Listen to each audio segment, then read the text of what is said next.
आज का हमारा ये प्ले एक छोटा सा एक्सपेरिमेंट है। आजकल के हालातों को देखते हुए हमने पूरी कोशिश की है कि हम अपने नाटकों से लोगों का मनोरंजन कर सकें और साथ ही साथ उन बातों पर भी विचार करें जिन्हें अक्सर हम अनदेखा कर देते हैं।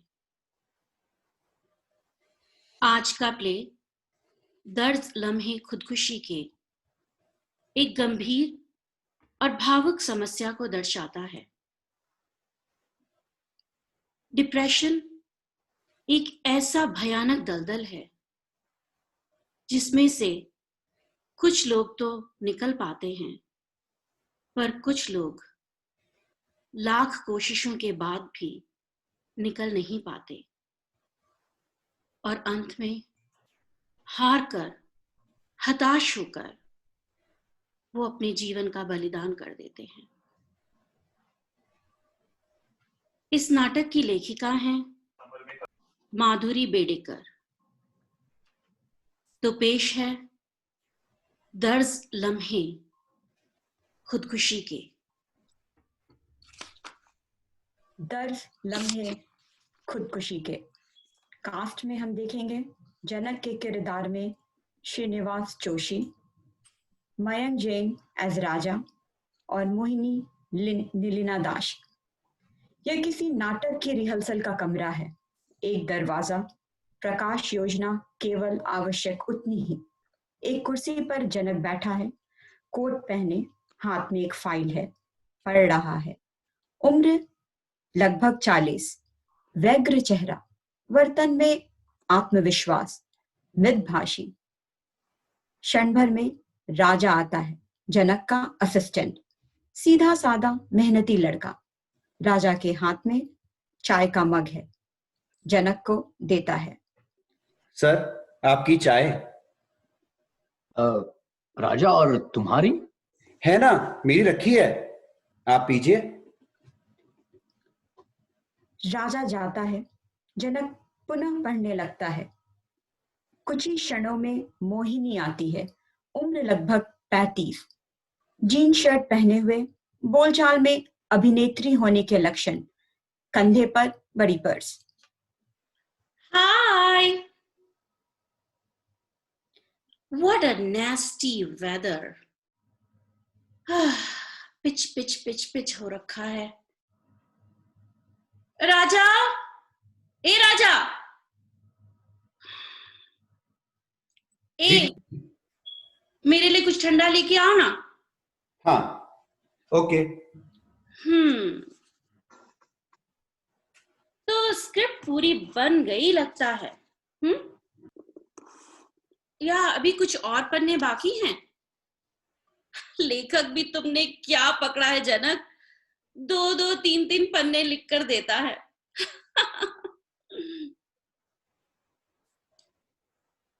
बाकी सब आने को है क्या? कोई दिख नहीं रहा। वैसे जनक, एक बात कहूं, बुरा मत मानना, तुमने ना अपने एक्टर्स को बहुत बिगाड़ रखा है। बहुत लाड से रखते हो उन्हें।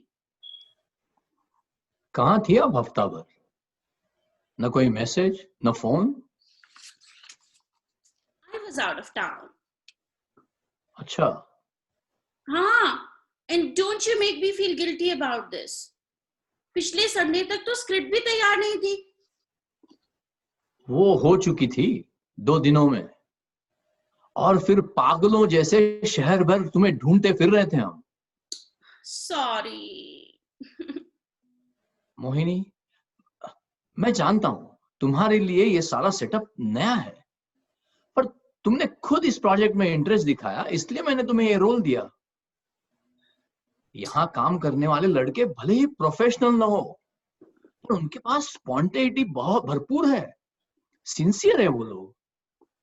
और मुझे लगता है कि हमारे ऐसे इस बर्ताव से ना वो हताश हो जाते हैं। अरे अरे अरे, इतना कुछ सुना देने वाली क्या बात है? अचानक से ट्रिप तय कर दिया नंदिता ने। नंदिता, यू नो, मेरी सहेली, उसकी सहेली स्टेट से आई थी और फिर मनोज को भी छुट्टी मिल गई, तो बस नंदिता के अलीबाग वाले घर पे जाने का प्लान बन गया। पता है, मैंने उससे बहुत कहा पर वो मानी ही नहीं। कहने लगी, ना, तुम्हें तो चलना ही पड़ेगा। जिद पकड़ कर बैठ गई। अब तुम ही बताओ मैं क्या करती। और पता है, मैंने तुम्हें कितने फोन ट्राई किए, बिल्कुल बाहर निकलने तक। अब हाँ, वो तुम्हारे घर आके नहीं बता पाई, उतना वक्त नहीं था ना। अब माफ भी कर दो, सॉरी। दीदी, अरे, ये क्या लिया है तुम? आप ही ने तो कहा था कुछ ठंडा, तो उसी। इसीलिए तुम ये उठा लाए? हम्म। ओफो, अरे क्यों तुम लोग ऐसी तकलीफें देते हो मुझे? तुम नहीं जानते कि कोक पीने से मुझे इन्फेक्शन हो जाता है, इतना बुरा थ्रोट इन्फेक्शन। और कुछ नहीं मिला तुम्हें? है, पर वो ठंडा नहीं है, ये बिल्कुल चिल्ड था, तो इसीलिए। गॉड, जनक, ये तुम्हारे लोग हैं ना। राजा, कुछ कुछ और ले आओ। पर क्या लाऊं? रहने दो। और देखो, उसमें कुछ हिल रहा है। ऐसा करो, 2 बियर ले आओ, एक मेरे लिए और एक अपने लिए। राजा, जाओ तुम। Okay sir. अब देखना, वो स्कॉच ले आएगा। जनक, तुम्हारे ये लोग भी ना। मोहिनी, क्यों क्यों उस बेचारे की फिरकी ले रही थी तुम? फिर की? अरे सच कह रही हूं, आजकल गला एकदम नाजुक हो गया है। जरा बहाना मिला नहीं कि इन्फेक्शन हो जाता है। फिर डॉक्टर के पास जाती हूँ तो डॉक्टर कहता है नथिंग टू वरी, पर पूरा सब कुछ अपसेट हो जाता है ना। कैसी रही ट्रिप? मस्त। तुम गए हो कभी अलीबाग? मैं हाँ, 1-2 बार गया हूँ, पर काम से ही। कितना सुंदर इलाका है ना वो। और पता है, नंदिता का घर तो बिल्कुल समंदर के पास है। हम तीनों तो पूरा टाइम बीच पे रहे, और बेचारा मनोज तो झुंझला गया, पर it was so refreshing. I really needed a break. Theatre की डेट्स ले रखी है? जनक, तुम भी ना। अच्छा ठीक है, एनीवे, अब प्लान क्या है बताओ? तुम जैसा कहो। Shall we start my pieces? अरे, क्या तुम कहाँ चल दिए? सॉरी, मुझे जरा जाना होगा, अपॉइंटमेंट है। जानबूझ के कर रहे हो ना, ताकि मुझे सबक सिखा सको? नहीं, तुम रिहर्सल शुरू करो, बाकी लोग आते ही होंगे। मैं वापस आ रहा हूँ 1 घंटे भर में। अरे, लेकिन मैं अकेली क्या करूंगी? जनक शांति से अपने हाथ में रखी फाइल उसे थमाता है। मोहिनी संतृप्त है पर कुछ कहती नहीं। जनक चला जाता है। मोहिनी क्षण भर उस ओर देखती है, फिर फाइल टेबल पर फेंकती है। कुर्सी में बैठी है, अस्वस्थ। कुछ न सूझने पर आदतन मोबाइल निकालती है, एक नंबर लगाती है। रिसेप्शन ना मिलने पर दूसरा। क्षण भर अधीर अस्वस्थता, फिर चिढ़कर तीसरा नंबर लगाती है। इतने में राजा आता है। लोग सब बहरे हो गए हैं क्या? कितनी बारी फोन लगा चुकी, किसी को फोन ही नहीं सुनाई देता। दीदी, क्या है? Cold drink.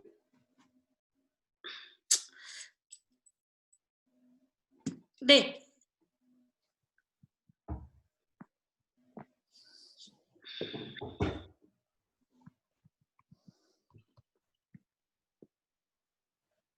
लग गया। हेलो, मंजरी? मंजरी बोल रही हो ना? तो फिर तुम्हारी आवाज क्यों ऐसे सुनाई दे रही है? हो, बिजी हो? किस काम में? खास कुछ नहीं यार, बस कल से बीसियों बारी फोन लगाए तुम्हें, थे कहाँ तुम लोग? काम कुछ नहीं यार, ऐसे ही बातचीत करने के लिए फोन किया था। सोचा कई दिनों से मिले नहीं हैं तो। हेलो हेलो मंजरी, सुन रही हो ना? मेरा क्या है यार, बस चल रहा है वही रूटीन। तुम दोनों कभी आओ ना घर पे, कल आ जाओ रात को खाना खाने। ओह, क्यों, बिजी हो? ठीक है, पर सुनो, फोन जरूर करना। हाँ, मैं राह देखूंगी तुम्हारे फोन की। हेलो सुनो मंजरी, एक एक बात तुमसे कहनी थी। हेलो हेलो,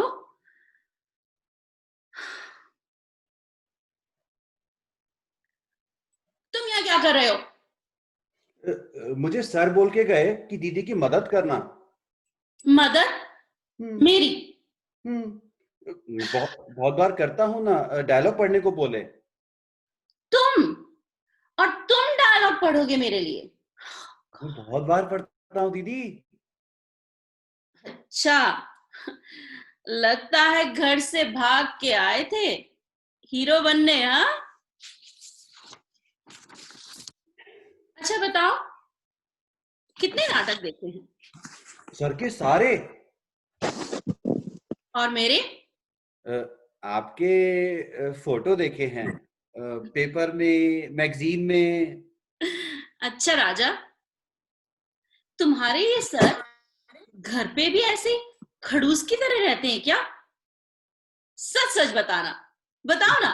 नहीं दीदी, सर ज्यादा नहीं बोलते। हाँ भाई, बड़ा आदमी है, अंग्रेजी पेपरों में उसके नाटकों के बारे में छपता है। अच्छा सुनो, यहाँ आओ, यहाँ। वैसे उसके ना पक्के असिस्टेंट लगते हो।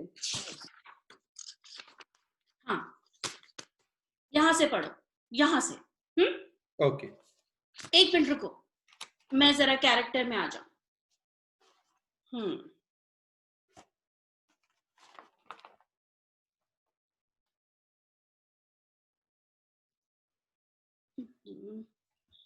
चश्मा। पार्क में रखा बेंच। ठहरो, मैं कैरेक्टर में आ जाऊं। ओके दीदी।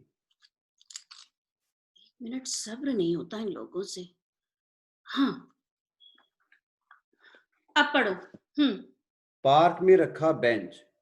मैं ये बेंच जोड़ लेता हूँ। हे भगवान।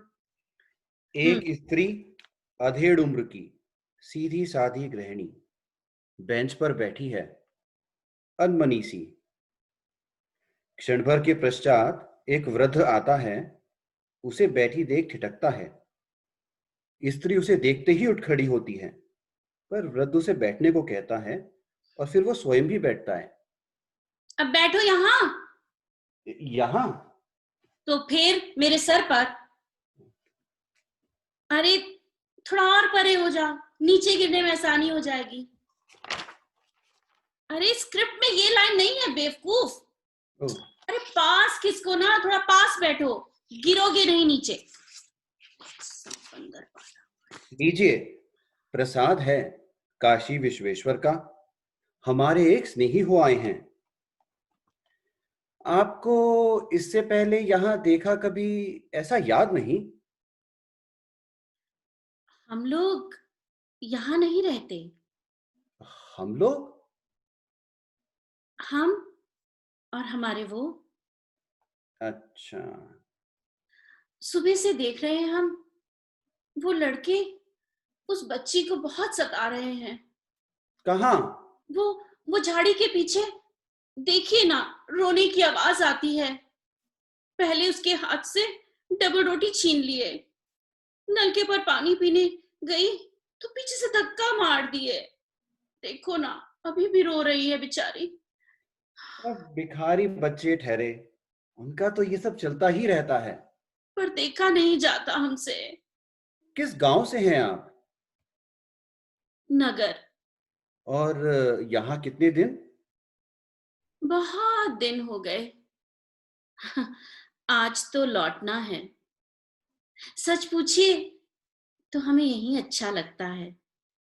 ऐसा शांत अकेला बैठने को मिलता नहीं कभी। कौन कौन है आपके घर में? हम दोनों और और यहाँ कैसे? अम, डॉक्टर के पास। डॉक्टर? हमारे वो है ना, जबरदस्ती ले आए हमको। अब आप ही बताइए, आपको हम बीमार लगते हैं क्या? कैसे असहाय सी रो रही है वो बच्ची, सुना नहीं जाता। माँ बाप ही कैसे। कहाँ? अरे वो उधर झूले के पास देखिए ना, वो बच्चे उसे झूले पे बैठने नहीं दे रहे। आप ही तनिक कुछ कहिए अ, ना उनसे। आपको आपको तकलीफ क्या है? तकलीफ तो वैसे कोई नहीं जी, और रही भी तो शिकायत किससे करें। आखिर वो मालिक हैं, जैसे उनकी मर्जी वैसे ही ना रखेंगे वो। हमें तो बस एक दिन से दूसरा दिन जोड़ते हुए जीना है। आखिर में सुख क्या और दुख क्या, सब तो मानने पर ही है ना। 15 बरस हो गए, ना नजर को नजर, ना शब्द को शब्द। बहुत दिक्कत हुई शुरुआत में। लगता रहा शायद अपनी ही कोई गलती रही होगी। बचपन में ना सब बात तूनी कहकर चिल्लाते थे हम पर। और यहाँ यहाँ किसी से दो बातें भी कह सके उसके लिए भी तरसते हैं हम। बहुत तड़पते हैं। समय बेसमय सब याद आता है और आंखें धरने लगती हैं। एक बार ये हमको रोते हुए देख लिए। अब उनको क्या बताएं हम। मायके की याद आती है करके बोले तो कहने लगे, वापस चली जाओ, इधर लौट के मत आना।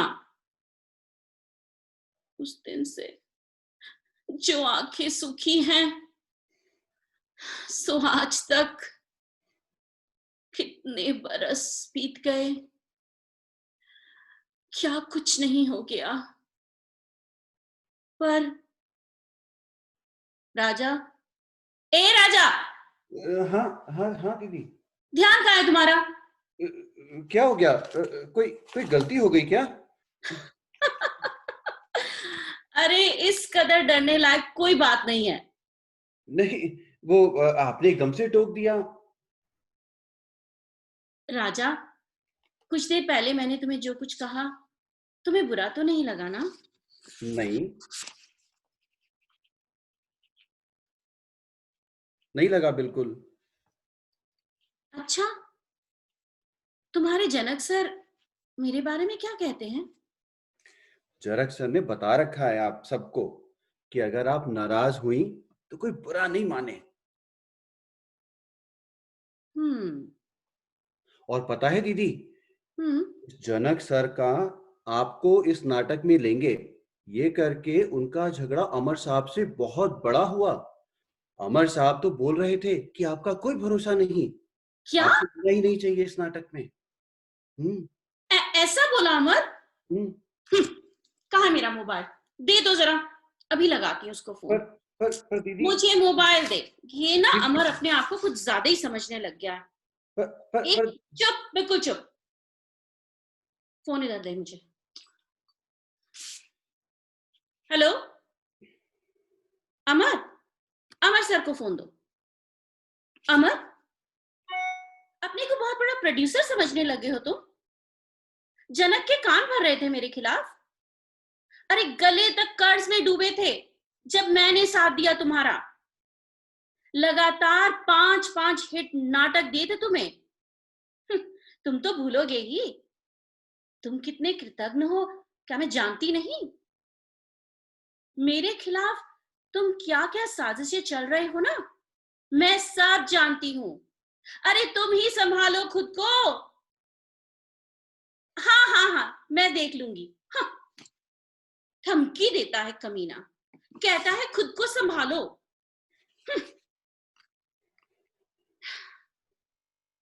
अब तुम वहां क्यों खड़े हो? आओ बैठो, फिर से शुरू हाँ, करें। ओके, हाँ हाँ।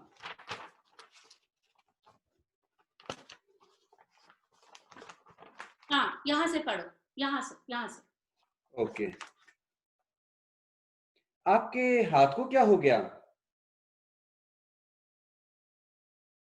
मेरे हाथ को? यहाँ तो ऐसे ही लिखा है। तुम ना सिर्फ पढ़ो, फालतू की एक्टिंग मेरा मत झाड़ो। आपके हाथ को क्या हुआ है? आपके हाथ को क्या हो गया है? जलने की निशानी लगती है। सो तो चलता ही रहता है ना। घर गृहस्थी बोले तो औरतों के भाग में जलना भुलना तो लिखा ही रहा। घर में हम दो ही, ऊपर से ये भी चुप्पी साधे हुए। इतना सारा बोलना जमा हो जाता है मन में। बात करें तो किससे? फिर हमें ही सूझा, हमारे मायके से कुछ चीजें आई थी। सोचे हाड़ मास के आदमी को तो हमसे बात नहीं करेंगे, तो चलो इन्हीं से बतिया लें। लेकिन पता है, वो हमें देख लिए एक दिन और बोले कुछ नहीं, पर पर चूल्ही पर से कलछी उठाई और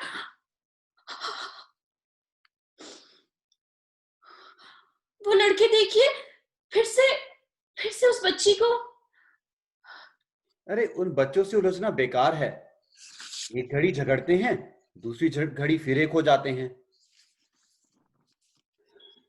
आपके कोई बाल बच्चा? है ना, एक लड़का, उनकी पहली पत्नी से। वो को माँ चाहिए थी ना, इसीलिए हमसे बिहार रचाए। एक 12 बरस के बिन माँ के बच्चे का हम दुस्वास करेंगे क्या? ऐसा लगता है आपको? नहीं, बिल्कुल नहीं। लेकिन वो के मन से वो बात ना गई। दूर रखे वो हमसे। सोने जैसा बच्चा बौखला गया, और तिस पर से ये बीमारी आने से 8-8 दिन हमारा मिलना नहीं होता था। कभी कभार उसकी आवाज सुनाई पड़ती थी, बस।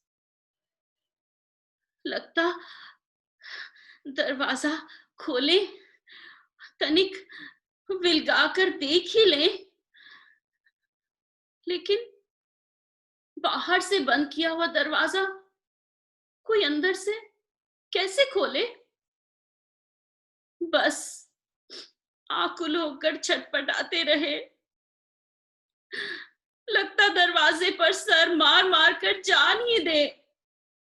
फिर कोई जाकर डॉक्टर को बुला लाता था और धर पकड़कर हमें इंजेक्शन दे देते थे। और वो नन्ना डरी हुई आंखों से ये सब देखता रहता था। पर ये सब कब से? क्या? ये तकलीफ आपको?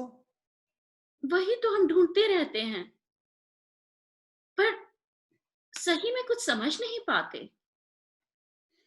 हाँ, कभी कभी जरा बूझता है। छोटे थे तो हमारे घर के पीछे ना एक पिछवाड़े में एक बड़ा सा पीपल का पेड़ हुआ करता था। तनिक कुछ मर्जी के खिलाफ हुआ नहीं, हम जाकर वहीं बैठ जाते थे। एक दिन ऐसे ही हम वहां रूठ कर बैठे हुए थे। ऐसे ही शाम की बेला रही होगी। वहां एक आदमी आया, आपके जैसा। बोला, बिटिया अकेली क्यों बैठी हो? हम बोली, हम नाराज हैं सबसे। तो फीकी सी हंसी से हमको बोला, यूं जरा जरा सी बात पर गुस्सा नहीं पकड़ते बिटिया। जाओ, अपने लोगों में चले जाओ, देर मत करो। और हमारा चेहरा अपने हाथों से सहलाकर चला गया। पर हम भी अपनी अकड़ में थे, हम नहीं गए। लेकिन लगता है ये जो आपके सामने हम हैं, वो असली में हम नहीं हैं। असली में तो हम अभी भी वहीं बैठे हुए हैं। और बीच में कितने सारे साल गुजर गए। समझाने बुझाने आएंगे ऐसे लोग भी ना रहे। ए बुद्धू, तू क्यों रो रहा है? नहीं, मैं कहा। अरे बाबा, ये सब नाटक है, एक्टिंग कर रही हूं मैं। मैं चाय लाऊं दीदी आपके लिए? लाऊं ना? ठीक है, ले आओ। और हाँ सुन, वो मैले कुचैले मग्स में मत लाना, साफ सुथरे मग्स में लाना। ओके दीदी। राजा जाता है। मोहिनी अकेली अशांत है, हाथों में चेहरा ढककर बैठ जाती है, फिर खुद को संभालती है।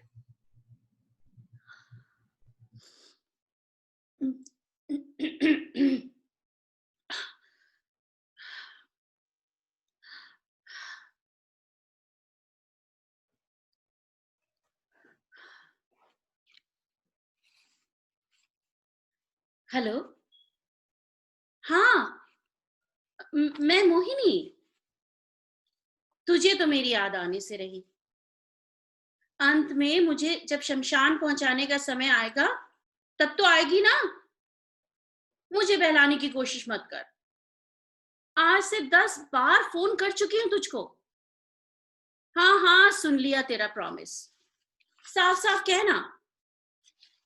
अरे, मैं सेंटी हो रही हूं?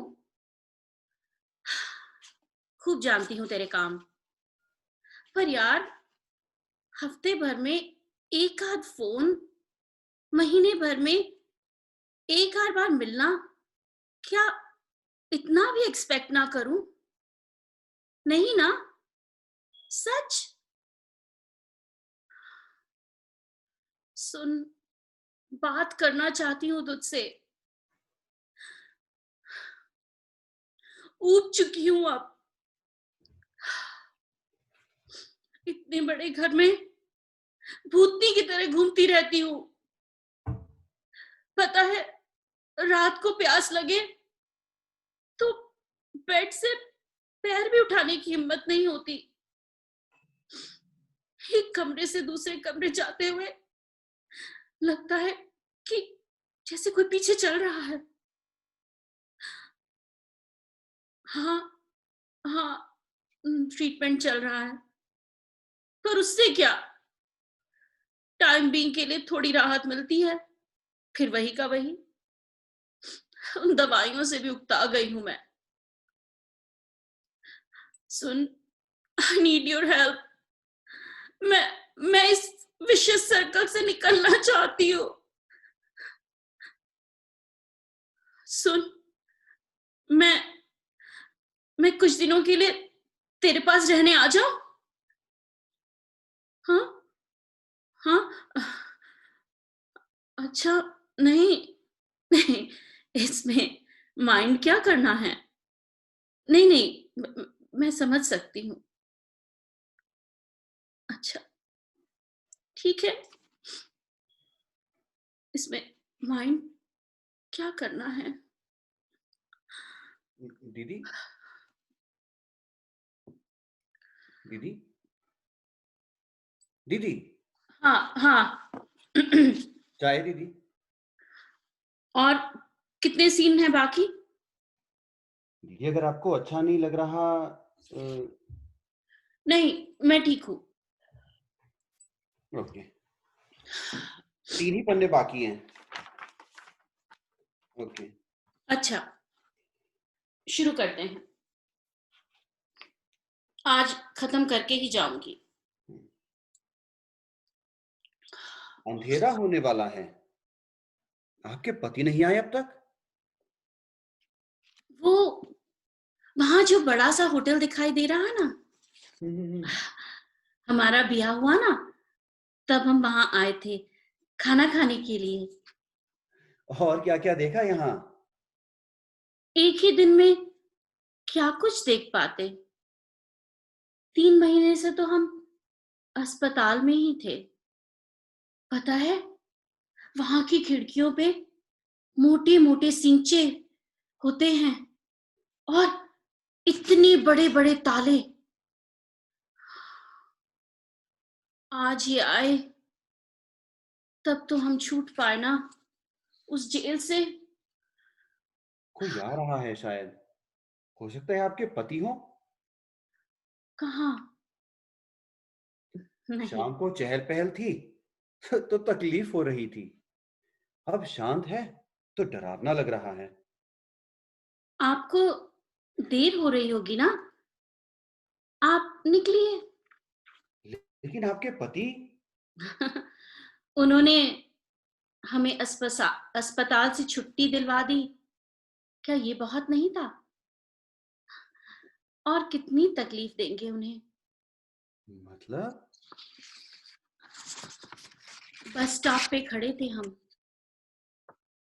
बस आई तो एकदम से भीड़ हो गई और उस भीड़ में अरे अरे, तो फिर वो वही बस स्टॉप पे ढूंढ रहे होंगे ना आपको। नहीं, वो बस में बैठ गए। हमने भीड़ में से उन्हें देखा। हम चिल्लाए, सुनिए अरे सुनिए। अरे, उस शोरगुल में उनको सुनाई नहीं दी होगी आपकी आवाज। पल भर के लिए उनकी नजरें हमारी नजरों से मिल गई और दूसरे ही पल उन्होंने नजरें हटा ली और बस निकल गई। इसका मतलब उन्होंने आपको अ, जाने भी दीजिए, जो हुआ ठीक ही हुआ। मुझे चलना चाहिए अब। काफी देर जा हो रहे गई है। हैं? अच्छा, ठीक है। पर पर आगे क्या सोचा है आपने? अब तो सब समेटने का बखत आ गया। अब क्यों कुछ सोचना। आखिर में ही सही आप मिले, आपसे 2 बातें बोल पाए। अच्छा लगा। अच्छा, आप इतना तो सुन लिए। अब खाली 2 बातें पूछनी हैं आपसे। बताइए, उस दिन के अलावा वो जो शाम को हमें आदमी मिला था, वो एक दिन को छोड़कर हम कभी किसी से ना रूठे, किसी से गुस्सा ना किए, मन में कुछ ना रखे। तब भी हमारे भाग में ये सब क्यों आया? अच्छा, वो भी छोड़िए। हमारा एक काम करेंगे आप? बस एक। समय हो गया, मैं जाता हूँ। सुनिए, सुनिए ना। आप भी, आप भी। दीदी, दीदी, हाँ। दीदी आप ठीक तो है ना? Yes, I am fine. Raja, मेरी एक बात मानोगे? प्लीज मुझे कुछ देर के लिए अकेला छोड़ दो। सिर्फ सिर्फ 10 मिनट के लिए, प्लीज। जी जी, कोई बात नहीं। कुछ चाहिए तो आवाज दीजिएगा। मैं यहीं बाहर ही हूँ। ओके।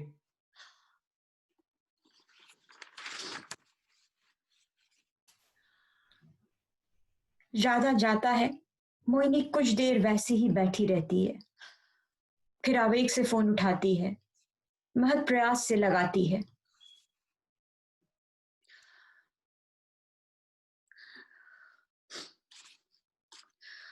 हेलो। हाँ, मैं बोल रही हूँ। क्या समझ बैठे तुम लोग मुझे? 6-7 साल की बच्ची जिसे फुसलाकर चकमा देकर भाग सकते हो? मैं बेवकूफों की तरह राह देखती रही।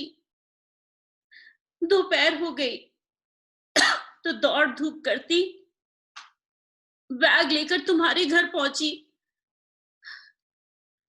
दरवाजे पर पड़ा ताला देखा तो सारा खेल समझ में आया मेरी। How could you do this to me, Nandita? How could you do this to me? What is there to explain now? अपने सगों से भी ज्यादा प्यार दिया मैंने तुम्हें। मेरे दुख, मेरे सुख, मेरी फ्रस्ट्रेशन सब शेयर करी तुम्हारे साथ, पूरे विश्वास के साथ। और तुमने ऐसा क्रूअल खेल खेला मेरे साथ। क्यों नंदिता? क्यों? Why? मेरा होना क्या इतना बड़ा संकट लगता है तुम्हें? पता है, पिछले हफ्ते भर से मैंने अपने आप को एक कमरे में बंद कर रखा है। हाँ, खुद को। बिस्तर से भी उठने की हिम्मत नहीं है मुझ में। नो, मत आओ। कोई आने की जरूरत नहीं है। अब मुझे किसी से नहीं मिलना है। फोन भी मत करना। बट याद रखो Nandita, you have ridiculed me. अब तुम्हें गिल्टी लगता रहेगा जिंदगी भर। Good bye.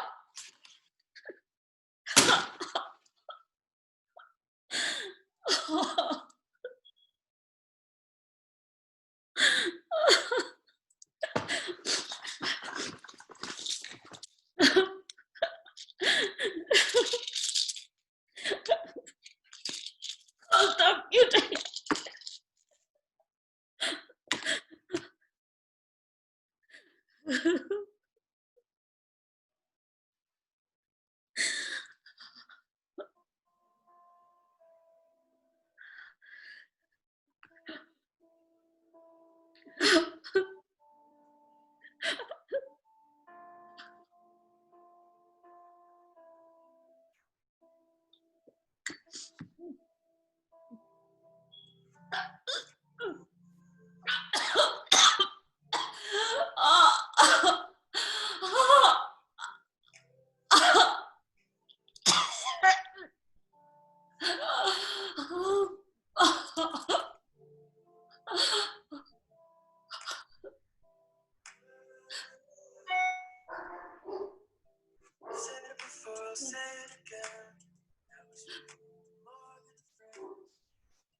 दीदी, दीदी, दीदी।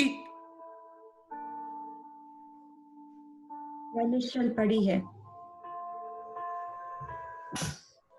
मुकाम पर पहुंच गई आज जिंदगी, उस मुकाम पर पहुंच गई जहां से मुड़कर देखना अब मुमकिन नहीं। तन्हाइयों का ये सफर बहुत लंबा था। तन्हाइयों का ये सफर बहुत लंबा था। आज मंजिलों तक मेरी राहें पहुंच गईं।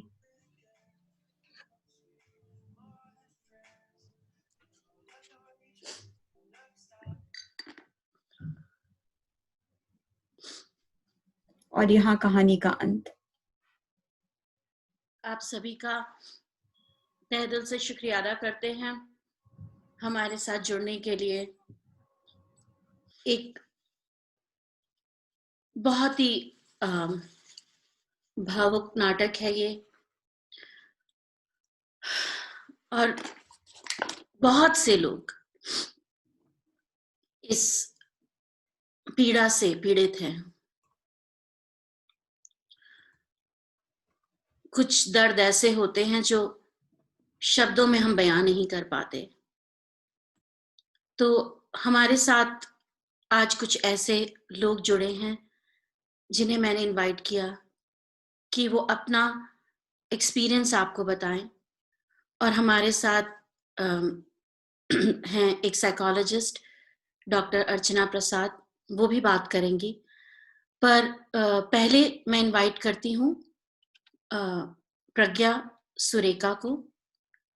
प्रज्ञा मेरी एक बहुत प्यारी फ्रेंड है जिनको मैं वर्षों से जानती हूँ। उनके पति आशीष सुरेखा हमारे बहुत अच्छे मित्र थे। आशीष उन दिनों में यहाँ पीएचडी कर रहे थे नॉर्थ कैरोलिना में, एनसी स्टेट में। एक बहुत ही हंसमुख, एक बहुत ही जिंदा दिल, एक बहुत ही हम्बल इंसान आशीष थे, चेहरे से जिनके हमेशा इनोसेंस छलकता था। लेकिन हम कभी उनकी पीड़ा कोई समझ नहीं पाए। और 2 साल पहले मई 4 को आशीष हमें छोड़कर इस दुनिया से चले गए।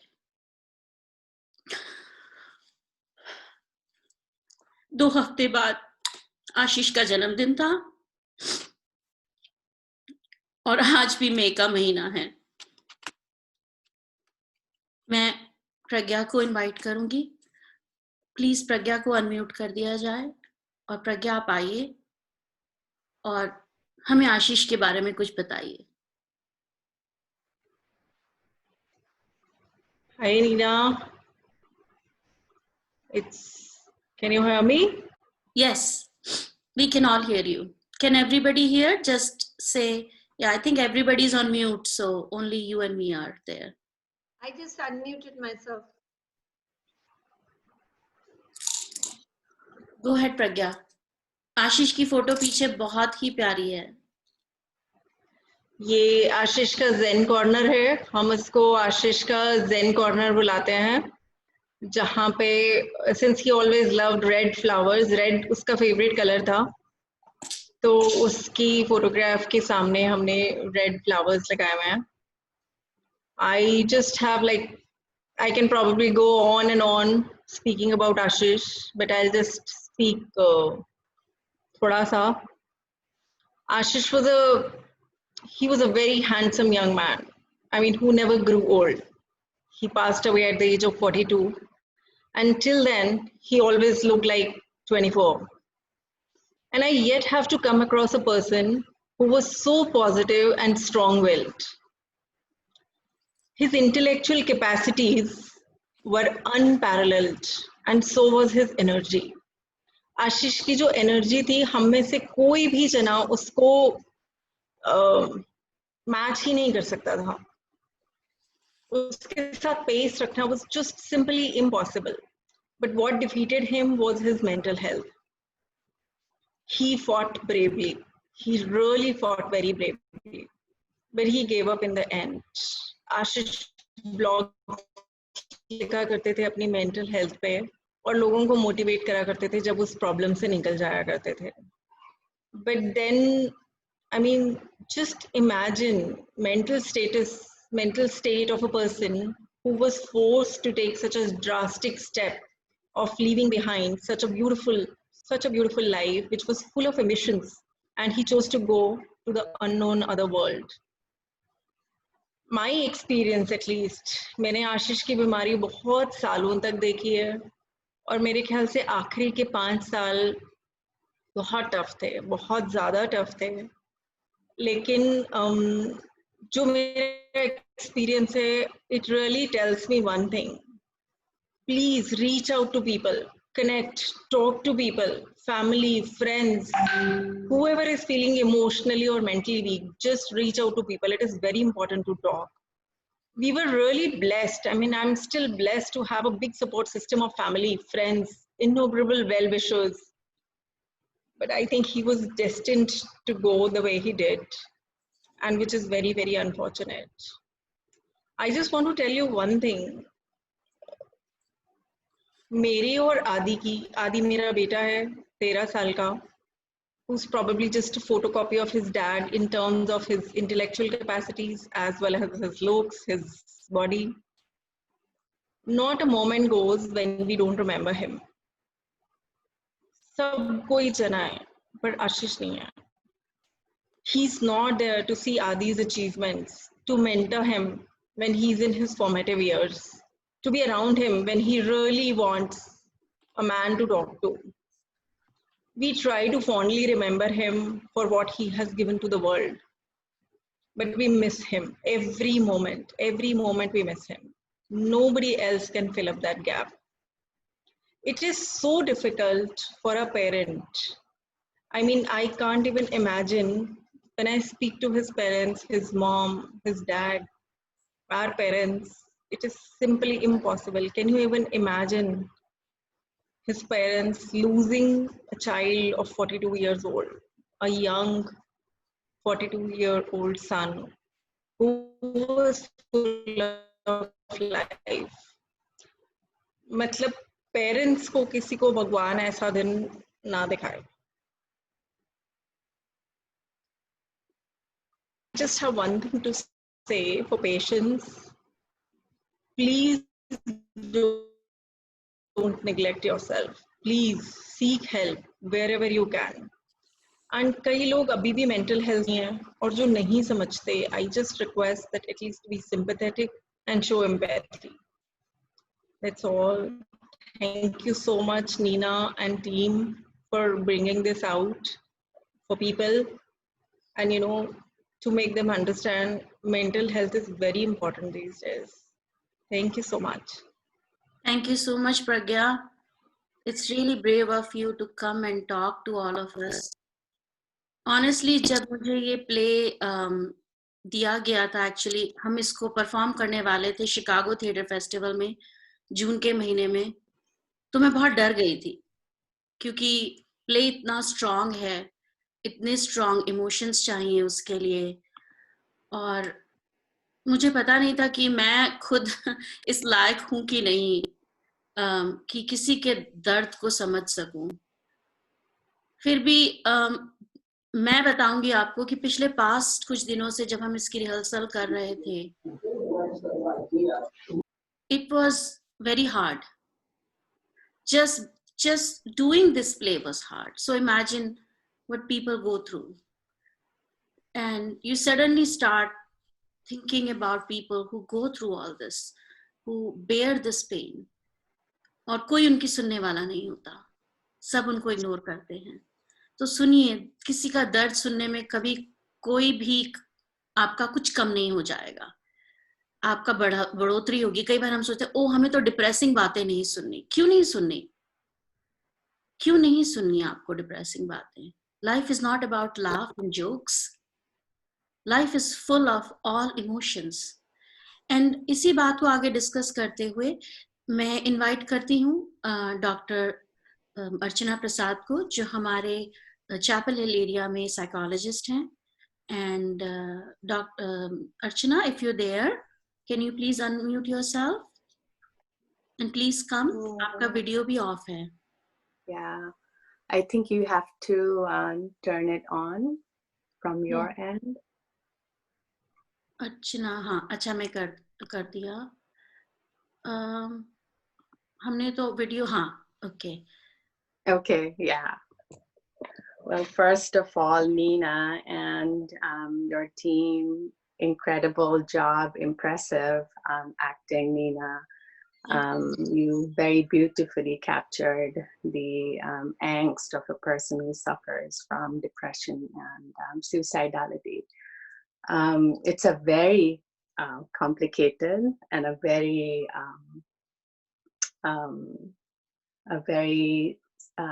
it's a leading cause, second leading cause of death in the United States. So it's definitely a very serious, another kind of an epidemic to face and talk about.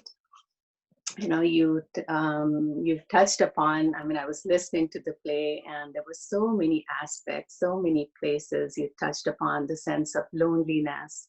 You touched upon the you know, the ongoing struggle, the ups and downs of the moods. You talked about the social isolation.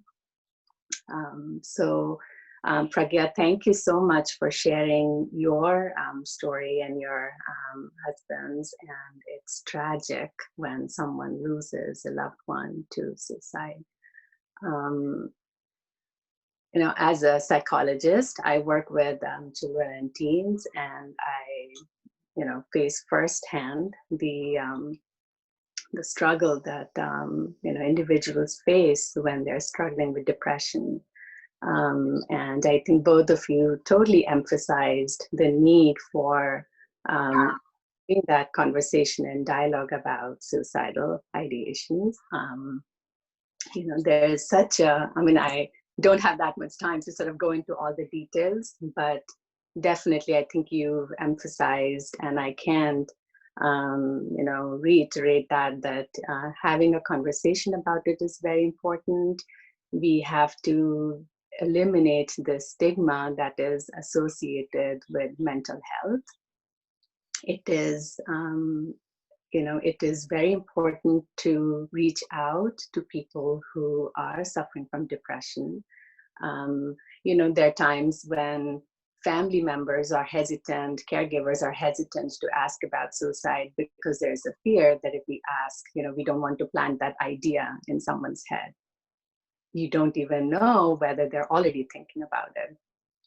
On the other hand, the person who's thinking of suicide, you know, feels so stigmatized, so alone in their struggle that they will not come out and share what they're going through. So if we can understand and really show that compassion, show that empathy, have that conversation, you know, for them, you know, the moment you open that possibility or acknowledge that there can be suicidal thinking going on, you know, you open that door for them to then reach out and get that help. Please seek professional help in those situations.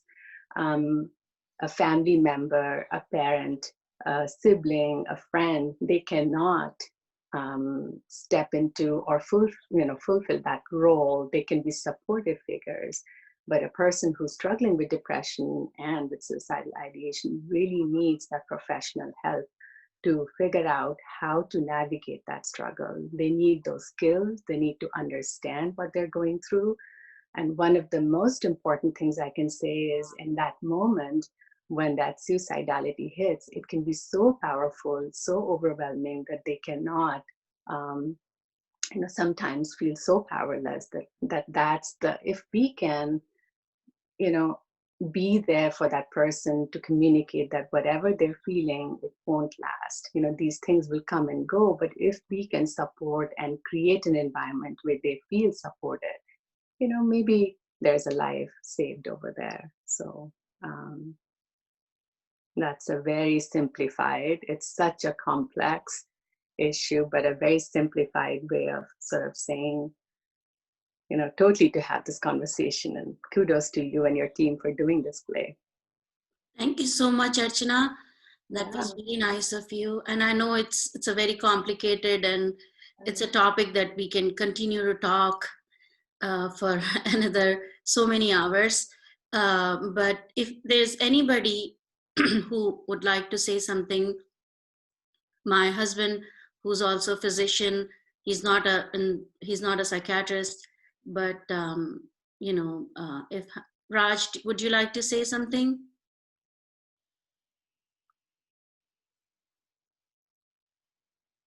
Okay, I think it's very difficult to talk about it. And Papa is there. Oh, I see my father-in-law. Yes. Hello, Papa. How are you?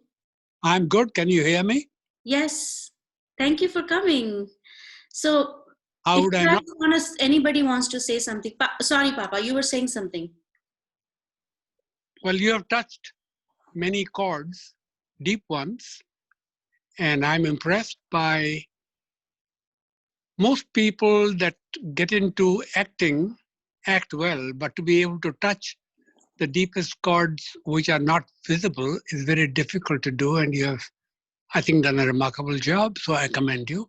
But of course, that is kind of self-flattery because you're my daughter-in-law and I know your father abilities.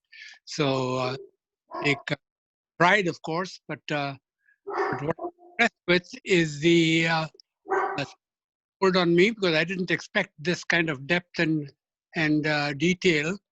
For the others on the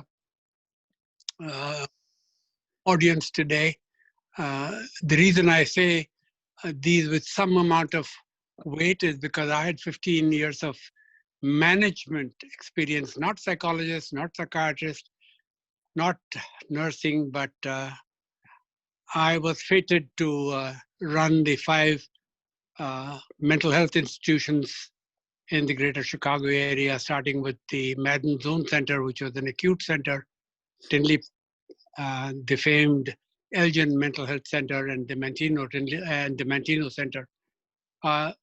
Particularly touching to me are things that, Nilina, you might explore more in the future, is the advent of this sad illness, which nobody wants to recognize, at least society shirks it, and that is the illness that begins at a very young age. In the state of Illinois, they had an institute called the Juvenile Research Institute, and I'll make it short. But I learned soon that I was the so-called quote-unquote friend, guide, and philosopher for the psychologists, psychiatrists, and the skilled nurses and people who had all kinds of turf wars between them, among them, sometimes about professional issues and sometimes about any issue, including a desk or a chair or a transport. But resolving those only was a part of my role. But what made me grow up quickly was to realize that the illness that we talk about very broadly as mental illness has so many dimensions, and some of it begins at very early age, sometimes at 2 years of age. And there was a lady called Combrink Graham. Lee Combrink Graham was a great psychiatrist, and her book and a publication, and she was the director at the time, and she felt it was not only the individual, but the circumstances and the people in the family and friends circle, starting at age 2 or sometimes even before, because we don't know that these problems begin, sometimes unwittingly, sometimes by accident, sometimes caused by issues, and sometimes some of it is genetic, including, I'm told, don't know that, but I'm told that it could be, how do you call it, because of the bloodline or whatever it is. I mean, I don't know the expertise about that. But again, I am so overwhelmed by the depth of it because it's my life's experience that I was exposed to, and you touched on it and you didn't give me a hint as to what this was about. It was a surprise for you, Papa. Yes. So, just like Papa said, it's, a lot of people go through depression, and a lot of people, I have been there. I won't deny that. Some days are like, I don't want to get out of the bed. I don't want to talk to anybody. I don't want to even open the curtains. But, and sometimes, just it needs very little, I think, वो जो कहते हैं ना कुछ लम्हे, इसीलिए कहा गया है तर्ज लम्हे खुदकुशी के, बट ऐसा कभी भगवान की दया से नहीं सोचा है कि अपनी जिंदगी खत्म करें या कुछ. But depression is, I think, सभी लोगों में थोड़ा बहुत होता है, लेकिन जब एक्यूट होता है तो उसको आई थिंक समझना बहुत जरूरी है. और अर्चना, आपसे मैं पूछना चाहूंगी, what are the science that you see? I mean, जो ये नॉर्मल डिप्रेशन है कि आज मेरा दिल नहीं कर रहा, मैं आज कुछ नहीं करना चाहती, बिस्तर से नहीं उठना चाहती, वो तो आता जाता है. But what is that point where one should go and seek help? Yeah, So yeah, that's a great question, Nina, because you said that almost everyone goes through a depressive episode, or some days kind of, you feel like you got off the wrong side of the bed. So when we talk about depression and more clinical depression, we're talking about a pervasive sense of depression, sadness.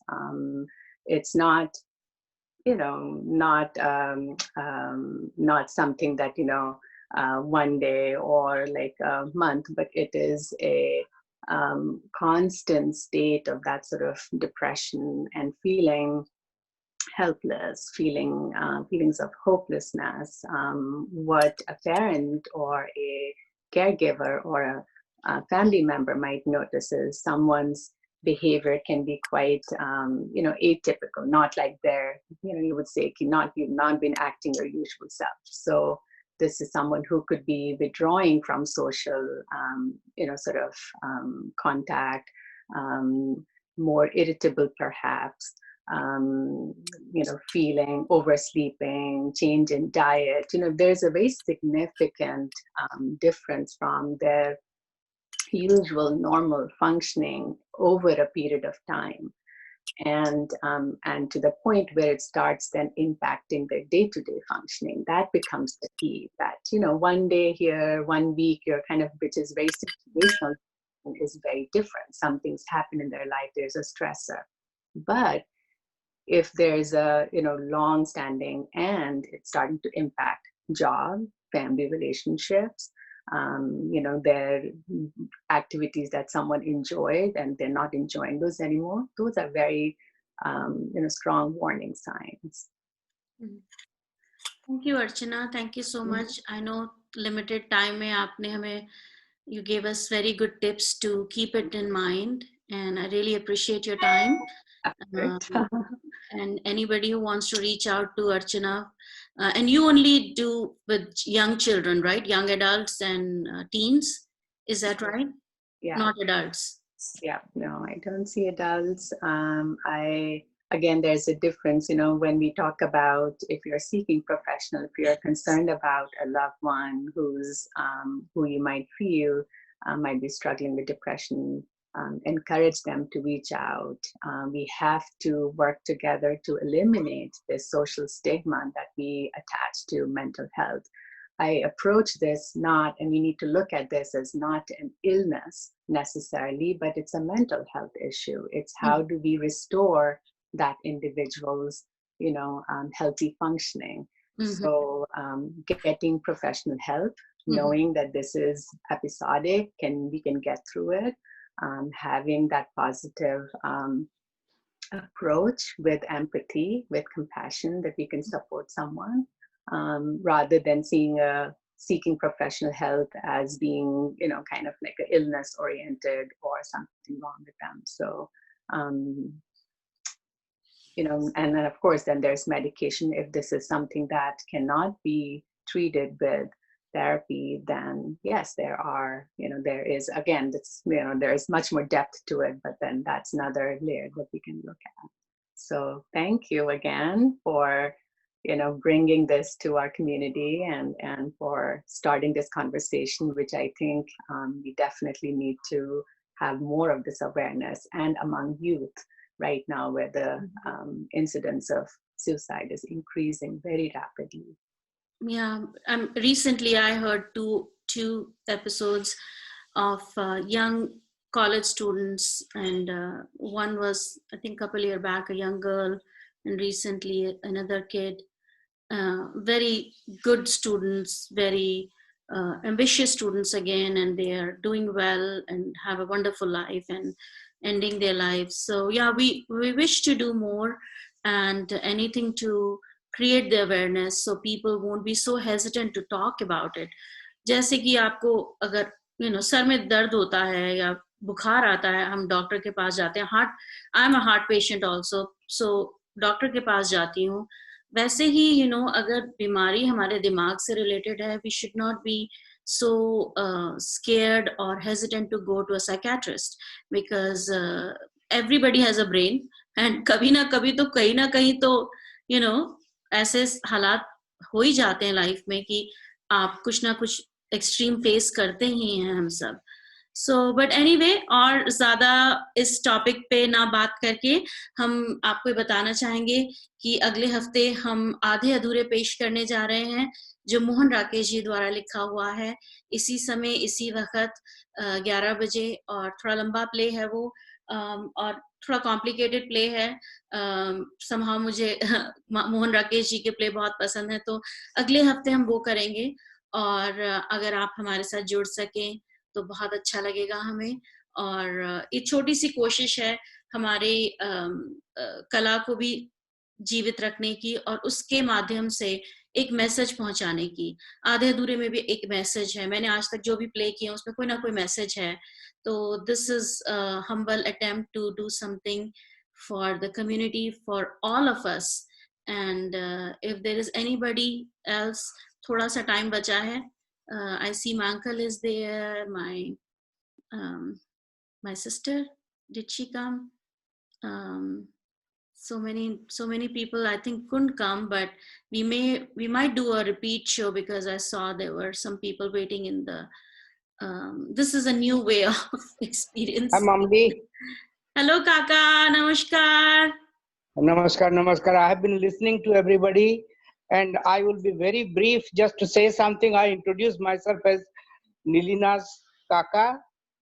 Her father was not only my best friend, my brother, and I have a lot of things to talk about him anyway, but this is a different subject.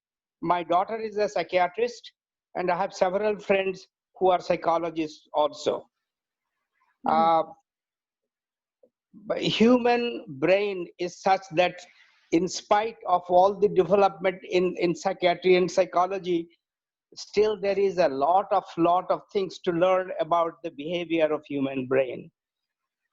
Hi Bhavasna, good morning or good afternoon, whatever it is. Now what little I know, I know some very close friends like my brothers who have committed suicide, and after the fact people say that okay, we should have thought about that, we should have thought that the way he was behaving, but at that time nobody recognized the behavior.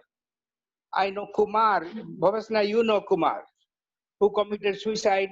He was retired.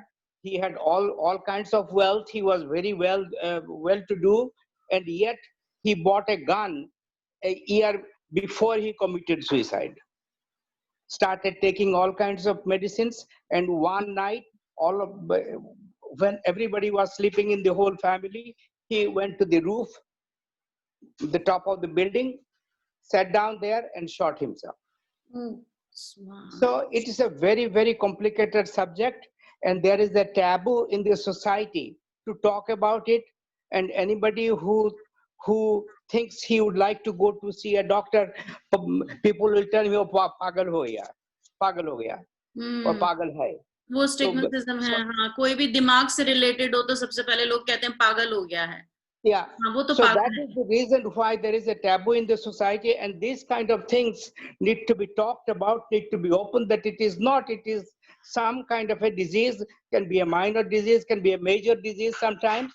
So, but people need to talk about it and accept it as a disease, not that he is a pagal ho gaya. Okay, that's all I have to say. Thank you. Yeah. By the way, चाचा जी की बेटी psychiatrist है.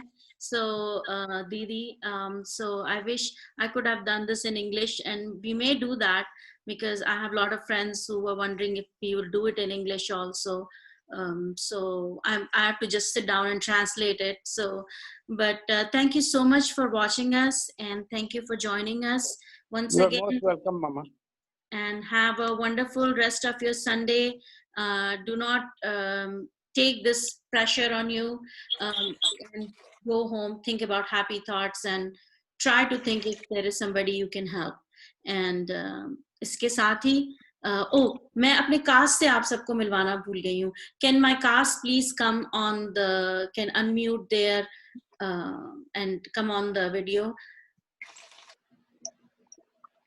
Raja was was played by Mayank Jain. Mayank, कुछ बोलोगे तो सब तुम्हारा चेहरा देख पाएंगे. Namaste. Thank you. I hope you all liked and enjoyed. Thank you. Mayank ने हमारे साथ पहले भी एक प्ले किया हुआ है और जनक के रोल में थे श्रीनिवास जोशी. नमस्कार. श्रीनिवास वैसे एक बहुत ही उम्दा कलाकार हैं, बहुत से मराठी प्लेज में एक्टिंग करते हैं एंड इस प्ले में भी इन्होंने हमारा साथ दिया. Thank you so much Srinivas, Raja और हमारी सबसे प्यारी सूत्रधार जिसको मैं अपनी छोटी बहन भी बोलती हूँ, नमस्ते एवरीवन. मयूरी रमन. और ये Thank सच you. में मेरी छोटी बहन है, इसको डांट भी देती हूँ, सब कुछ कर लेती हूँ. जिससे बहुत मजा आता है क्योंकि क्रिएटिव आइडियाज बहुत ज्यादा खुलते हैं, तो which is a good thing. I thoroughly enjoy that companionship. Last time Mayuri ने हमारे साथ एक प्ले किया था मेरी परछाई, जिसमें इनका लीड रोल था और बहुत अच्छी एक्ट्रेस हैं ये भी. सो हम सब यही कोशिश करते रहते हैं कि कुछ करते रहें. अगले प्ले में आप इनको देखेंगे मेरी बेटी की तरह. ज्यादा राज नहीं खोलूंगी, बट ये एक कला है जिसमें मैं लोगों को बताती हूँ why I like to do theater is because you get go into other people's shoes.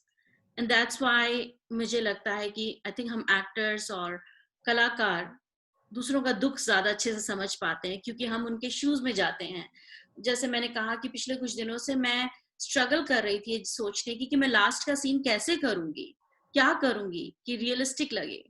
And so then I went into so many people's situation जो ऐसा करते हैं रियल लाइफ में. So भगवान की दया है कि थोड़ी बहुत एक्टिंग आती है और उसका फायदा उठा रही हूँ ताकि मैं लोगों तक ये बात पहुंचा सकूं कि please talk about it and don't be hesitant. Thank you once again. I'll end this here. Namaste. Namaste. Thank you again. Bye. Thank you. Thanks, Nida.